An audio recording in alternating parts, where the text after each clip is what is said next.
On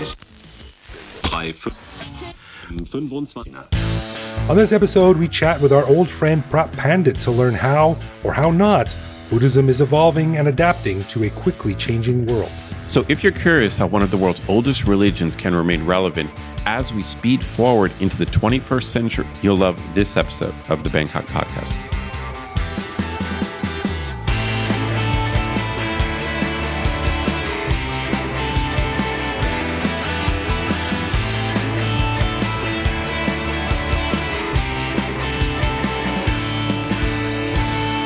Sawadee krap, and welcome to the Bangkok Podcast. My name is Greg Jorgensen, a Canadian who came to Thailand in 2001 with a fresh Canadian flag tattooed on my back by a drunken Newfie tattoo artist who applied the stencil backwards. But the good thing about the Canadian flag is that no one will notice. That's great. And I'm Ed Knuth, an American who came to Thailand on a one-year teaching contract 23 years ago, fell in love with crazy storms that herald the apocalypse, only to give way to sunshine and a few clouds in about 20 minutes. So I never left. That's right. So you're the only idiot walking home from the BTS station in a raincoat when it's sunny out. Man, the last week or two, there've been some insane storms. Yeah, great. I love Bangkok rainstorms. I'm not joking about them, listeners, I'm not joking about them being apocalyptic. It looks like the sky is cracking open, the wind is blowing. It's basically the end of the world. You know what I want? I never done. I got to do this one. The next time there's a massive rainstorm, I probably have to wait till next year now because it's the cold season now. But I'd love to just get the GoPro, the waterproof camera, and head out into a rainstorm and just not worry about getting wet and take some awesome photos. Yeah, if you have a good microphone or if you capture some video, these are end of the world type storms. But then usually within about 45 minutes, everything's fine. It's the strangest thing. Yeah, no doubt. You got to see it. It's a very Thai thing during rainy season. I loves it, my precious. All right, we want to give a big thanks to all of our patrons who support the show. Patrons get every episode a day early, behind-the-scenes photos of our interviews, a heads up to send questions to upcoming guests, and access to our Discord server to chat with me, Greg, and other listeners around the world. But best of all, patrons also get an unscripted, uncensored bonus episode every week where we riff on current events and Bangkok topics. On this week's bonus show, we chatted about the film industry in Thailand and an upcoming show that talks about just that. In addition to the Sims video game, which allows you to why other players and eat dishes like mango and sticky rice. And our thoughts on the Prime Minister of Thailand running around the world drumming up business for Thailand, and the amusing scene of him talking to Thai students at Stanford University, where he asked them to please come back to Thailand once they graduated. To learn how to become a patron and get all this good stuff, plus full access to all of our bonus and regular back episodes, over 700 in total, click the support button at the top of our website. Right, and don't forget, if you listen to us on Spotify, you can now hear all of our bonus shows there as well. If you're a patron, simply link your Patreon account to your Spotify account and add our new feed titled Bangkok Podcast, Badass Patrons Only, to hear the regular and bonus shows in the same place. Alrighty then, on this episode, we chat once again with our dear friend Phra Pandit, who has been a monk in Thailand for over 20 years now. Whenever we have a deep philosophical question we need answered, we always turn to him for sage advice. And this week, I really wanted to sit down with him to ponder the question of how Buddhism changes over time. Now, if you're anything like me, you've noticed that many things we've taken for granted in the world are shifting and changing and some would even say falling apart. So as these deeply held beliefs and norms move around, I wanted to learn a bit more about how Buddhism adapts to this slow but inexorable change. As traditions and beliefs morph into something entirely new, how does one of the world's oldest religions morph along with them and retain its authority and purity? Or does it? Or even should it? To discuss these questions and many more about the changing role of Buddhism in Thailand and abroad, here is my fascinating discussion with our friend Phra Pandit.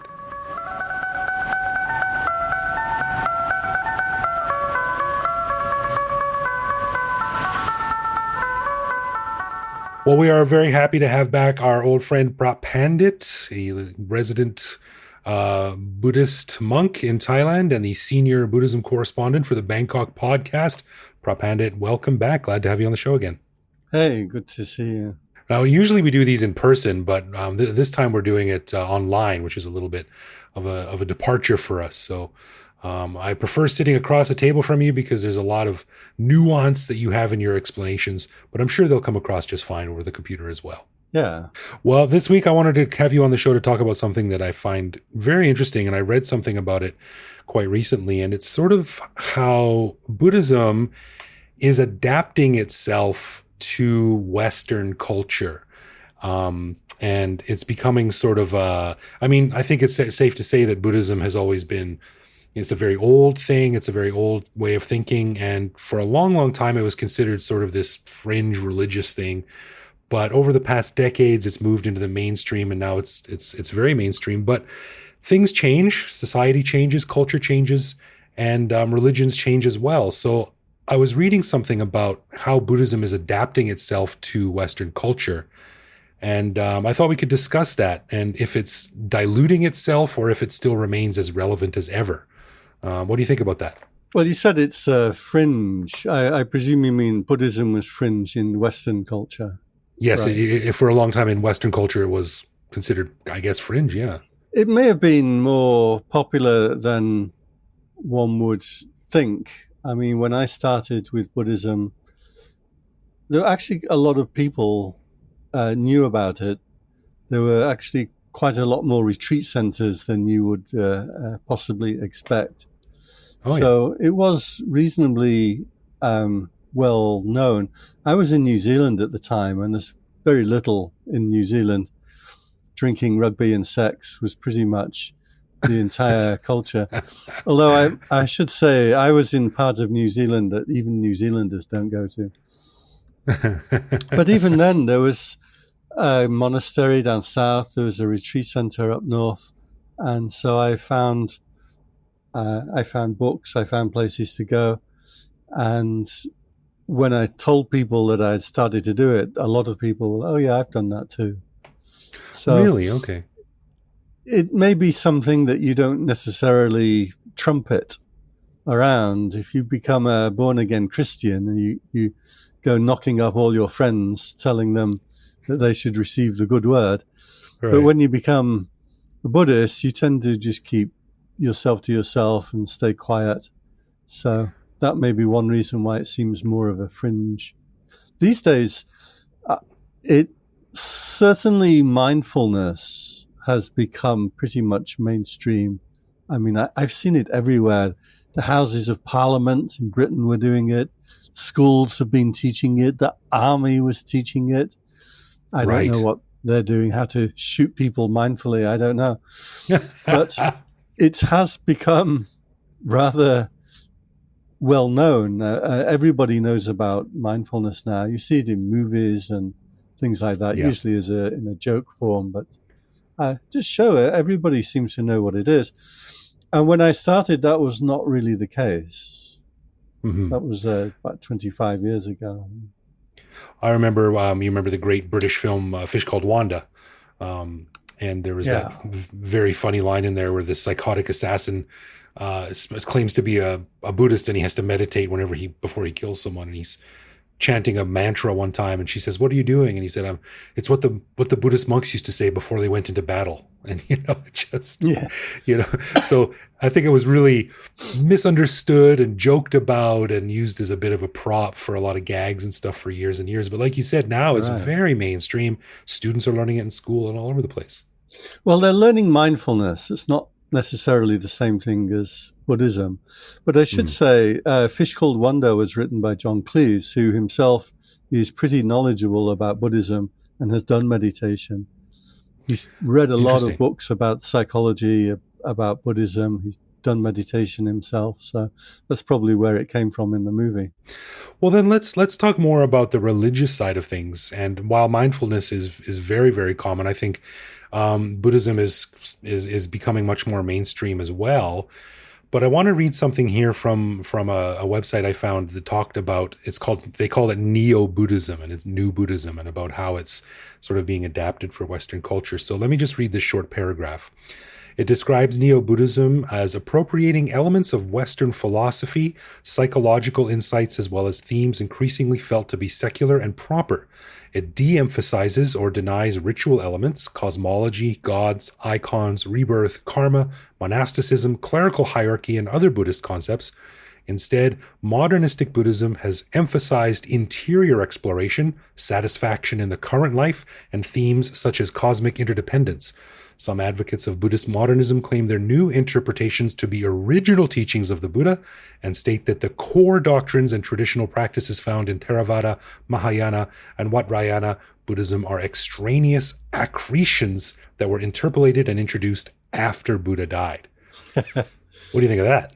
That's pretty accurate in terms of a lot of people seem to hold that kind of view.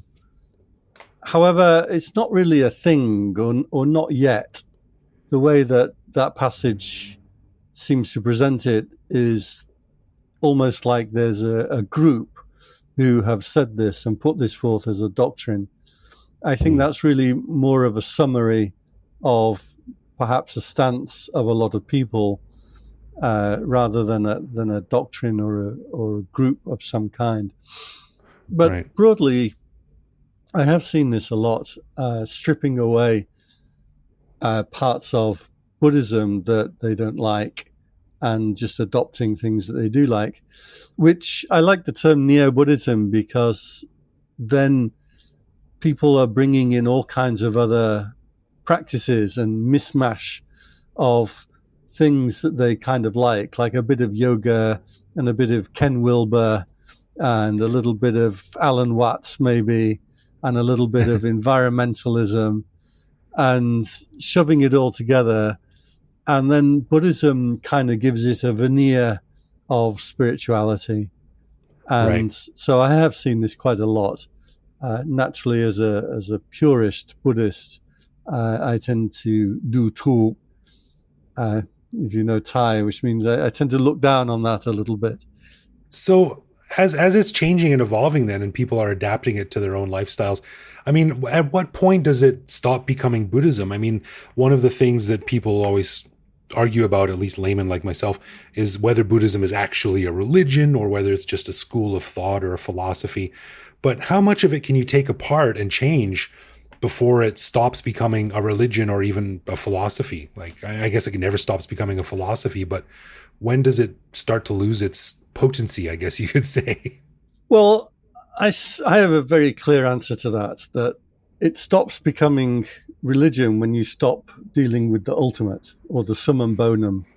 So all proper religion should be dealing with this ultimate attainment or ultimate knowledge or thing that's completely other and beyond normal human life. So in Christianity, that would be union with God. Sufi would have a similar kind of idea. This is the thing that saints and sages and mystics have retreated from society and gone to meditate at the foot of hills, in deserts, in forests, in order to discover.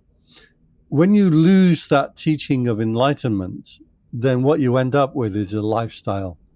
And there is a lot of lifestyle Buddhists around, people who say, well, I want to live with a little less greed, hate, and delusion, which is a three-part teaching in Buddhism, that we are governed by the fires of greed, hate, and delusion. And I want to live a little bit more mindfully. I want to adopt a set of morals, for example. But that kind of lifestyle Buddhism has completely lost the understanding that there is an actual attainment to be made, and there is a meditative path which can be developed that will take you into something completely other and something completely new that's totally unlike the other things that you can experience. When you lose that, you've really lost Buddhism as far as I can see. Or maybe you've got the ism of Buddhism, but you haven't got the goal. Now, when you go back to the original teachings, I found interesting in the piece that you read out just now, that they say, well, so much of Buddhism is later accretions onto the original. But in actual fact, if we go back to the original suttas, the original teachings, which are consistent, in fact, throughout the main three schools of Buddhism, what you find is a teacher who was teaching a mystic path of spiritual attainment. Right. That is absolutely clear and rings through every single teaching that there is, that he ever gave.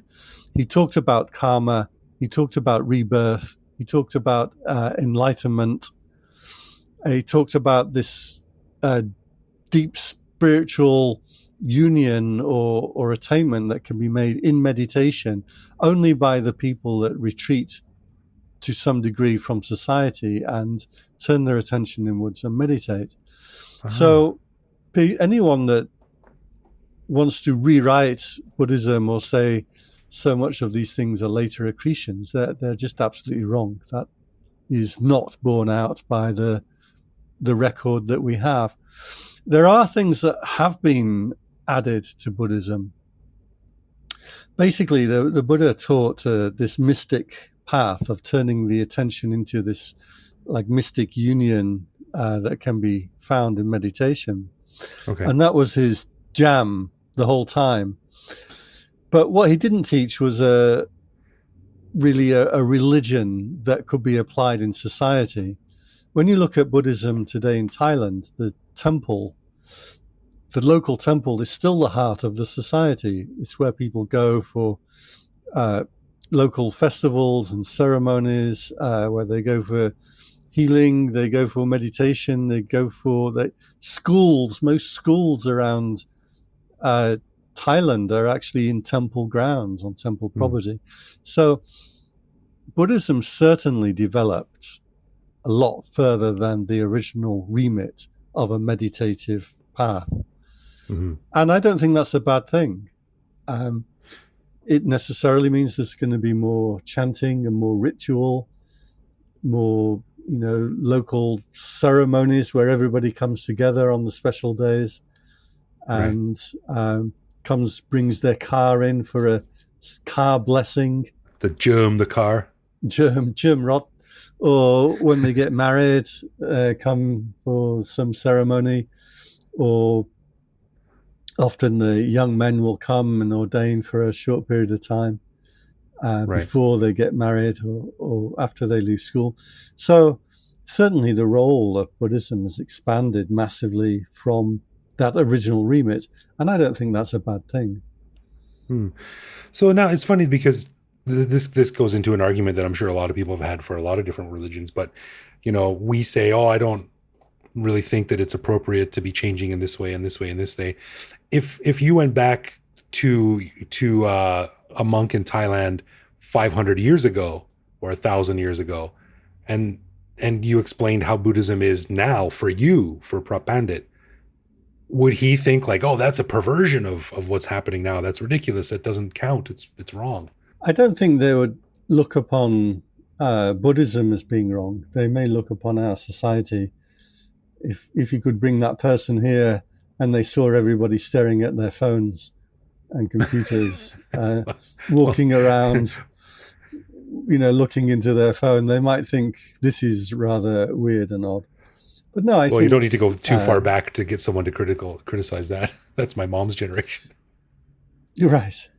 And honestly, I think there's been a big improvement, because when you look at, when I go to forest temples, I often see not these really holy monks that sit and meditate and make attainments under trees, but you find really rough people, usually chewing betel nut, squatting down on the ground, playing Thai chess, sleeping, or not the highest quality people.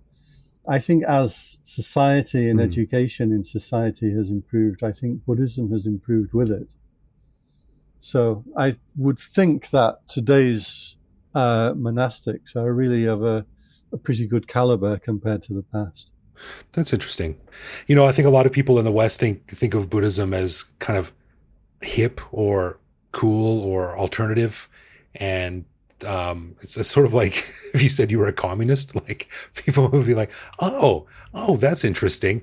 I don't know. And I haven't been back for 20 years, but I think that, it's sort of like seen as a bit of a cool alternative to the staid, old, boring Christianity, at least where I come from anyway. I don't know if you've seen that in your travels around the place too, but there might be more acceptance of it in the monasteries and the temples that you go to. Yeah, definitely. Buddhism became trendy in the West. However, I think it is that Neo-Buddhism that you were talking about. It's a kind of romanticized, westernized kind of idea, much more than the actual original, which is based on renunciation. That's not such a popular idea in the West. Renunciation is part of the original. Morality is part of the original. So some of this neo-cool Buddhism sometimes doesn't really understand that. I knew one guy, he said to me, religion's a load of rubbish because you should be able to do what you want. And, well, you can't. That's not what the original teachings were. Yeah, this is something that I've talked about with our mutual friend George, who is a professor of religion. He spent 20 years in a Tibetan monastery in India. I mean, he's hardcore. But I've always said to him, the big problem with me that I have with religion is that, I've got Christian friends in Canada and I've got Christian friends in Thailand, and they believe roughly the same thing, but there are some pretty major differences. And my question to him has always been like, how is that possible that you can't have like a school of thought or that comes from a rule book, a single rule book, and deviate so much on some of the core issues? So to me, that just sort of, the whole thing collapses under its own weight at that point. Well, we do have the original teachings, and for the most part, all the schools agree that those original teachings are the original teachings. So that kind of provides a place to keep coming back to. But of course, you have that problem, which you may remember from the life of Brian, since Greg here understands everything by movie references. That's how his philosophy of the world works. It's my religion. So remember, in the life of Brian, Jesus was on the mount and he was saying, "Blessed are the cheesemakers." And then the camera pans to someone at the back and it's like, what's so special about the cheesemakers then? No, I think he means purveyors of all dairy produce. So you have this problem. We know what was said, but what was meant by what was said? That's when the arguments start to come up. Yeah, yes, because then it becomes subjective and then it gets hijacked by special interests and who knows what else. Yeah. So we know in Christianity that you find the most kind of awful, hateful people who want to, throw homosexuals off buildings and things and justify it from the Bible in some way. You find people with, was it Obama said, they have a gun in one hand and a Bible in the other. Yeah. So you can find that if you want to, but there's also the most beautiful people too, that the really most beautiful people in society tend to be religious. And so, yeah, we can agree on what was said, but what was meant by what was said. So as we're wrapping up here, I'm really curious what you think about Thai culture / Buddhism, because, I think it's almost possible to be culturally Buddhist and not necessarily religiously Buddhist. And of course, in Thailand, the two are intertwined so closely. But do you think that Thai culture is driving changes to Buddhism, or is Buddhism driving changes to Thai culture? How does that work? Well, definitely, Thailand is very Buddhist. I'm always amazed that, in fact, people really do have quite a good understanding of what Buddhism is. Main example is taxi drivers. They often know what teachings are or ask me like really in-depth questions. I meet so many people that have been on meditation retreats They Really? may or may not be a regular meditator, but almost everybody in Thailand has been a monk, or the women have been on meditation retreats in the past. They've been in temples. I think there's a very, very strong cultural Buddhism that may not be focused on enlightenment, on the original, but yeah, definitely a cultural Buddhism. And I think this is very much driven by the royalty. When people see the king and queen of Thailand and other royals putting food into monks' bowls, then they will come out in the morning and put food in the monks' bowls. When they see the royalty or the really senior people in society coming and doing ceremonies or joining in the temple, then they're more likely to do so too. So the fact that Buddhism is so popular in Thailand and so well understood, I think in large part depends upon the royal family. We have a lot to thank them for in terms of maintaining Buddhism. So yeah, cultural Buddhism for sure. But what you get then, you see, is a lot of Westerners come and then they learn one little detail about Buddhism, like what's the third noble truth? And, you know, most Thais who are Buddhists may struggle to tell you what the third noble truth is. And then the Westerners are like, you don't understand Buddhism. You don't know what you're talking about. Ugh, yeah. Or they learn one rule that monks may or may not supposed to be following. And then all these monks, they don't understand the rule. They don't do it properly and look down on it. And I mean, you've seen this with lots of aspects of Thailand, right? Westerners coming along and criticizing the schools or the traffic, of course, or the government, and sitting on the end of a bar going, this is what you need to do to improve the country. I got it all figured out. I've been here two months. Yeah, which is basically a granddad rant. Yes. Remember Alf Garnett shouting at the television? What was his name? One Foot in the Grave, the TV series. You know, the solution to all the problems. Stick them all in the army, that'll sort them out. This kind of thing. Sure. So yeah, a lot of Westerners kind of have that, and they come and look at Buddhism and say, no, Thailand's doing it all wrong. But a lot of original teachings, the same with Christianity, that from the original teacher, things start to change, that people aren't able to attain to what the original teacher attained to. And so then they start to add in more rituals and more form. So naturally their religion will start to accrete or accumulate different traditions. And then every so often there is a attempt to return to the original. You think of Martin Luther, something Lutheran, Reformation, or even King Henry VIII and his people like that, always trying to, or modern day Pentecostal tradition, trying to return to the original. And they say they have to convert Christians so that they become born again. So there is this process of continually trying to reset and go back to the original.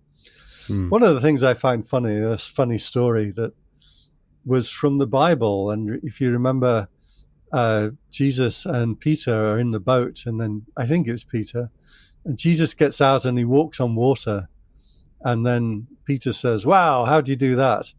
And he said, well, anyone can do that. So Peter gets out and he walks on water and he goes, wow, I'm walking in water.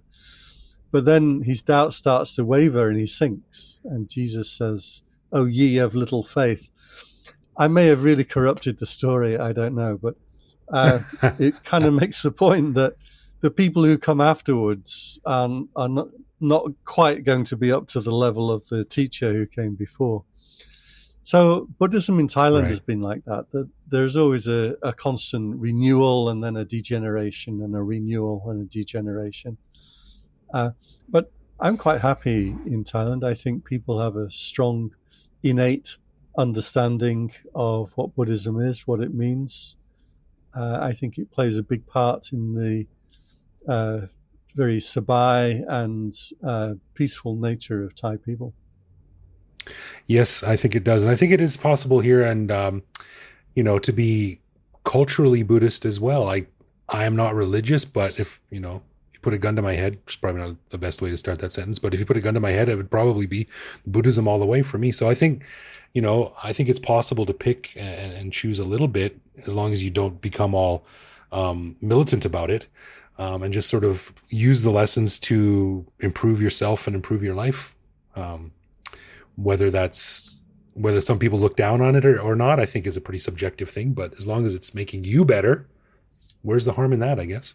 Yeah, but the original was pointing to this thing called enlightenment, which is a spiritual attainment, and all religions do have this. For example, in Christianity, they had the desert fathers who would emulate Christ and go into the desert and live on almost no food and water and meditate, traditionally for 40 days, but they could do it for many years. And there's a book called the Philokalia, which is the teaching of the Desert Fathers. So all traditions, in fact, all nations around the world, have always had this spiritual or mystic component, which was part of their society. I don't know how to wrap it up except just to say the search continues for everyone on their own level.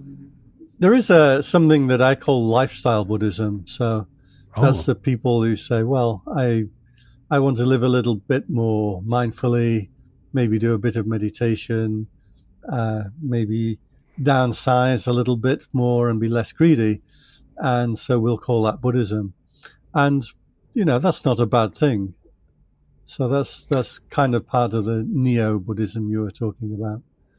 Well, I sometimes go entire days without eating meat. So that's my little baby steps into that whole thing. Pure renunciation. How do you do it? Well, Phra Pandit, thank you so much for coming on and chatting about it. It's really interesting. And it's really interesting seeing how it's changing in Thailand as well as outside of Thailand too. And I think for us long-termers who have been here a long, long time, who are not Buddhist, I think we'd find it quite the landscape a little bit different than when we left. So it's interesting to keep tabs on, and thanks for chatting about it with us. Cool. Okay.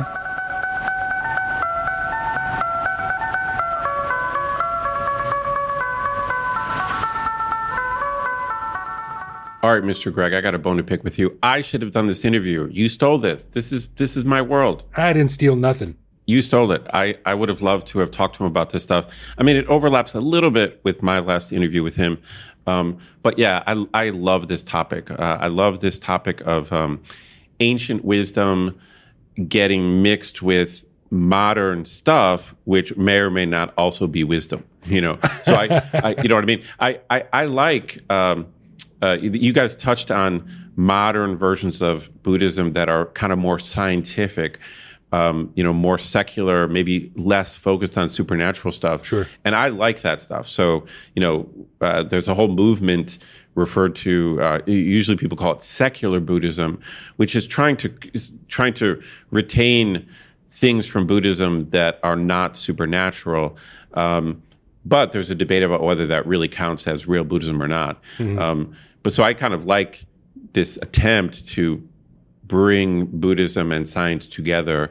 But as you guys talked about, it's also been mixed in with all kinds of other crazy stuff. So it's just a cool topic. Yeah, I think it's really interesting. And you're right, maybe you would have been a better interviewer for this because you've got a lot more intellectual and insightful questions. And really what I'm just trying to get to is the ultimate question of, as Buddhism modernizes, will monks ever be able to wear saffron Levi's? That's what I want to know. That's my big question. Saffron Levi's. That sounds like a name of either a good punk rock band or maybe a bad movie. One of those two things. Saffron Levi's.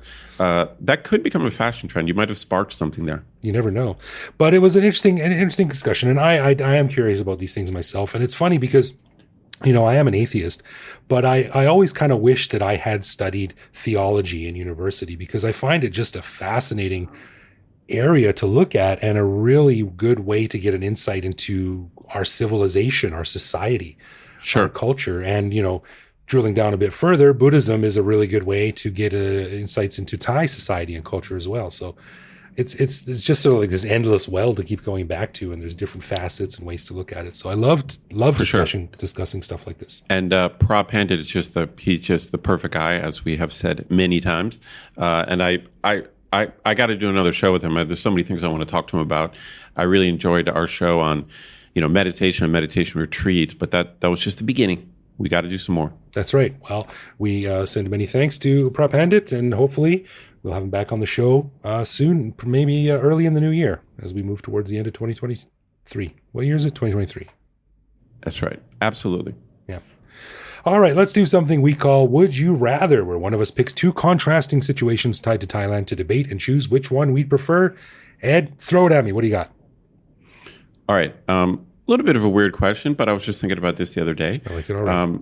You know me, I don't like to drive in Bangkok, but I actually do enjoy driving outside of Bangkok. I just don't do it that much. Okay. But I like the kind of Thai road trip. Like get outside of Bangkok, get on the roads, head out somewhere, wherever you're going, Sukhothai, Isan, going down to Gauchang or something like that.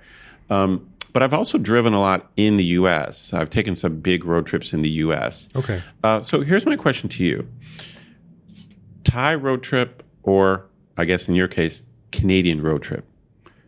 You've got a 10-hour drive ahead of you. 10 hours. That's a road trip, right? Like a long drive. All right. You got a long drive. I mean, I guess in some ways they're the same, but they're not. There's differences. The scenery's different. The food's different. Would you rather take a long drive in Canada or in Thailand? This is a really interesting question. There's several different. A lot of things to think about. Yeah. It's funny because I have thought about this a lot. I don't think there's a road trip culture in Thailand, because what we've talked about on the show before was that every little sort of nowhere town between A and B is the same thing. It's got a row of Chinese shop houses. It's got a 7-Eleven. It's got a Honda dealership. In some ways, that's right. Yeah, right. I think that's true. But Thailand does have great destinations. Yeah. That's an interesting take. But the scenery is right. really nice. And once you get off the main roads, I think it's really, really fun to explore Thailand and those little, not even the villages, smaller than that, the little, like the house in the middle of the field, or like the little couple of little shacks together, or the restaurant on the side of the river or the Gulf of Thailand or something. So it's really good. The thing about the road trip in Canada, though, is because unless you're doing it on the East Coast or the West Coast, or in maybe Ontario or Quebec, like, you don't want to do a 10-hour road trip in Alberta or Manitoba or Saskatchewan, because it's just going to be... It's just like empty. It's like Wyoming. It's like Montana. Yeah, right? It's just a straight road for 10 hours with nothing but wheat. and it's actually a really dangerous drive because it's so boring that people fall asleep. So like by the end of the trip, you forget your name. Yeah, you're like, right. where am I? What's my name? What's my name again? But if you're doing a road trip in BC or Ontario or something, the nature is really beautiful. So let's go with the most beautiful parts of Thailand or the most beautiful parts of Canada. I'm going to have to go Canada just because you've got the mountains and the forests and the natural majesticness of it all. But road trips in Thailand are still nice. But I'm going to have to come down on Canada for this one. It's interesting. As you were talking about it, I personally kept flip-flopping. My first reaction was where you ended up. My first reaction was, well, in the U.S., of course, it depends on where you are. Mm-hmm. I think there's a greater variety of scenery. So obviously, parts of Thailand are incredibly scenic, and there are mountains in certain places. But the U.S., the cool thing about the U.S. is the variety of the geography, like Canada. I mean, Canada's got a lot of variety, sure. but with some big, open, boring stretches like the U.S. We've got we've got like the middle of the country, just wheat fields for days. Right. But then I was thinking, the other. Well, the other thing I was thinking about, like, shit, in the U.S. I would have to like follow the speed limit, and I'd have to. I'd have to worry about cops and things like that. And in Thailand, it's like you probably don't have to worry too much about that on the open road, but it's probably less safe. When I've driven out in Isan and stuff, people are going fast, and a lot of those roads are 2 lanes. And yeah, it, you're right. it can be a little bit scary when you're on a 2-lane road and people are going 80 miles an hour or whatever that is in year speak, like 140 kilometers, 150 kilometers an hour, Right. and on 2-lane roads. Whereas in the U.S., the speed limits are strictly enforced, or there's more divided roads, and it's much safer. There's a lot of factors. There's a lot of factors. In a way, like a Thai road trip would be more interesting, just because I would be discovering more new stuff. Right. Yeah. Because in that respect. So if you ask me right now, would I rather do a road trip in Thailand or the U.S., it would probably be Thailand, just because I would probably see some stuff I've never seen before, and I've kind of driven around the U.S. It's tough. Yeah. I hate having to worry about cops and speed traps. It's really an annoying thing in the States. Well, I'd rather worry about them than some nutcase coming around the corner, high on Red Bull at 150 kilometers an hour. True that. I guess I'm going to have to go with the U.S. as well. Maybe for the same reasons you mentioned. I think, especially if you're in the more scenic parts of the U.S., there's just greater variety, I think. Right. It's like, whether it's, if you're in Arizona or New Mexico, there's just crazy, mountains and just, Ansel Adams type stuff. Not a knock against Thailand. It can't possibly compete with massive countries like Canada and the U.S. So. But yeah, but it's actually pretty close. It's pretty close. I mean, Thailand can be boring too. If some of my road trips, sometimes it's like rice field for hours. Right. And so it can be boring. It can be boring too. And the thing about stumbling into a little town, sort of like a little nowheresville hick town. I mean, in Canada or the U.S., you'd start to hear the banjos playing. but in Thailand, it's actually probably pretty charming and friendly. So that's funny. That is funny. It's actually kind of a close call, but I'm going to lean towards a U.S. road trip, right, if you factor everything in. All right, I think we're on the same page. But Thailand's still wonderful, but just got edged out by our homes. I think so. Original homes. All right. A final thanks to all of our patrons who support the show. Patrons get a ton of cool perks and the warm, fuzzy feeling knowing that they're helping in our never-ending quest for cool content. Find out more by clicking support on our website. And connect with us online. We're Bangkok Podcast on social media, bangkokpodcast.com on the web, or simply bangkokpodcast@gmail.com. We love hearing from our listeners and always reply to our messages. Totes but goats. You can also listen to each episode on YouTube. You can send us a voicemail through our website that we'll feature on the show. You can hit me up on Threads at BKK Greg. Thank you for listening, everyone. Take it easy out there, and we will see you back here next week. For sure.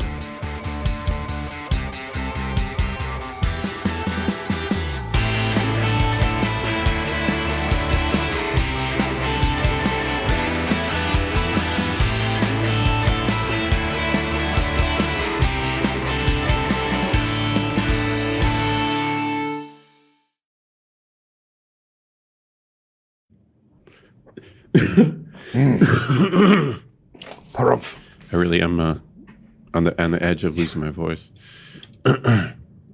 You sounded like Mr. Bean there when you go. Well, I want to go. I really want to go to the blues bar tomorrow night. So I'm supposed to teach for 6 hours tomorrow, which I don't want to do. Pretty soon, man, you're just going to be able to type out your script and feed it into an AI voice generator, and there you go. For real. I mean, I have so many. I have recordings of all my lectures for the last couple of years, and so I could feed it into an avatar. I have recordings of all my lectures, like hundreds of lectures. You're going to be E-Ed, and then people will start calling you Eid. It's funny. All right.